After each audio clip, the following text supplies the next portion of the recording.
Shalom bien-aimés, shalom chers followers. Alors encore content d'être là avec toi pour cet épisode du Talk with AA. Merci à tous ceux qui, depuis que nous avons commencé la saison 2 du Talk, ont envoyé des questions dans la boîte aux questions. Également, je veux profiter de l'occasion pour saluer tous ceux qui nous suivent, voilà, de plusieurs pays qui partagent régulièrement notre Talk. Vous participez bien sûr à ce que beaucoup d'autres personnes comme vous trouvent des solutions à leurs questions. Alors maintenant, tu mets des cœurs, mets les cœurs, voilà, pour montrer que tu es une personne abonnée à cette émission. Et également, partage aux gens autour de toi. Ça participe. Ensemble, nous annonçons la bonne nouvelle de l'évangile de paix. Je vois beaucoup de gens venir me dire, ah pasteur, vraiment, quand je regarde les choses autour de moi, des fois je ne comprends pas pourquoi les choses sont comme ça. On a des gens qui ne craignent pas Dieu, qui se marient facilement. On a des gens qui ne craignent pas Dieu, qui trouvent du travail. On a des gens qui sont... qui d'une certaine façon, à la limite, s'en foutent des choses qui concernent Dieu, qui vivent longtemps. Et d'autres personnes sont consacrées, servent Dieu, travaillent fidèlement dans la maison de Dieu, et c'est eux qui sont pris des fois très tôt, ou qui ont du mal à trouver soit du travail, soit réussi, tout est compliqué, les choses sont difficiles, et on se pose la question, pourquoi est-ce ainsi? Tu te poses cette question également. J'ai une réponse pour toi aujourd'hui. Suis bien ce talk et jusqu'à la fin, tu vas avoir une réponse. Alors, allons dans le livre de Malachie. Donc, j'ai un passage pour toi aujourd'hui. Malachie chapitre 3, verset 15. La Bible nous dit ceci. J'aime le passage parce qu'il est assez profond. Donc, je vais te donner la réponse. La réponse est très simple. Il y a beaucoup de choses à dire, mais ce que je vais te donner, en fait, te donnera de pouvoir mieux saisir la sagesse. La Bible dit que la sagesse de Dieu est une sagesse, c'est-à-dire insondable. Elle est incompréhensible, elle est très grande, elle est illimitée. Ok? Dans toute cette sagesse, tu as la capacité de saisir la meilleure partie de cette grande révélation. Malachie chapitre 3, verset, on commence la lecture à partir du verset 13. Il dit, vos paroles sont rudes contre moi, dit l'Éternel. Et vous dites, qu'avons-nous dit contre toi? Vous avez dit, c'est en vain que l'on sait Dieu. Qu'avons-nous gagné à observer ses préceptes et à marcher avec tristesse à cause de l'Éternel des armées? Maintenant, nous estimons heureux les hautains. Ok, tu vois que ça rejoint la question.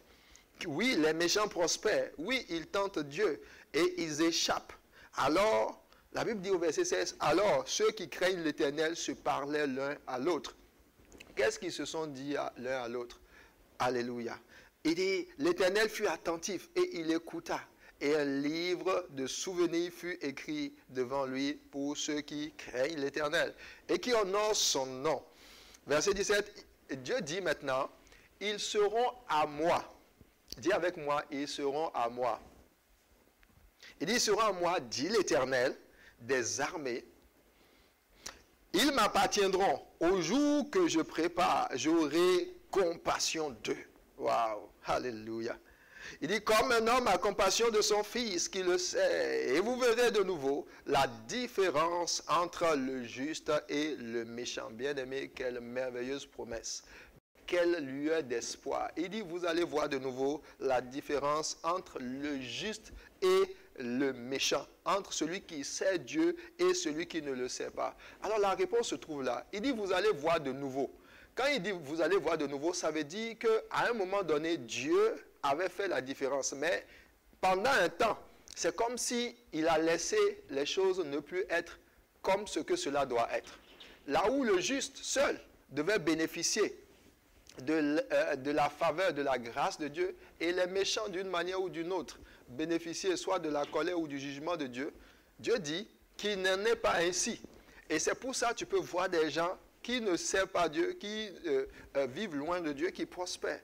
Ça ne les empêche pas d'avoir des jets privés. Ça ne les empêche pas de réussir dans leurs entreprises. Ça ne les empêche pas de posséder les biens de ce monde. Pendant ce temps, les saints ont du mal à trouver du travail. Pendant ce temps, des gens ont du mal à pouvoir progresser. C'est comme si les choses sont difficiles.